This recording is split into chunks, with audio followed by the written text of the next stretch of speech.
talaga. Ginusto ba niya yun? Eh si Senator Bato, kilala ko yun eh. Atat na atat magtrabaho yun. Ang aga-aga pumasok. Parating nakababad sa lahat ng committee hearing. Ang hilig-hilig na magtrabaho yun.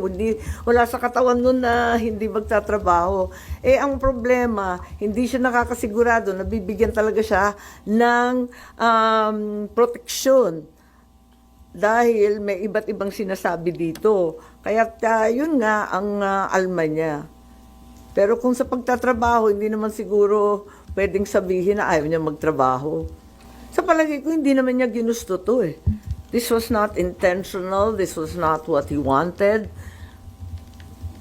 But if there are threats to his person, there are threats to him that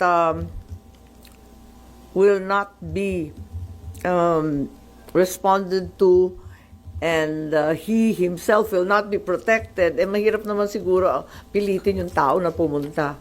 Sana may assurance siyang konti na kahit papano, katulad ng dati, yung mga senador, pinagtatanggol ng Senado.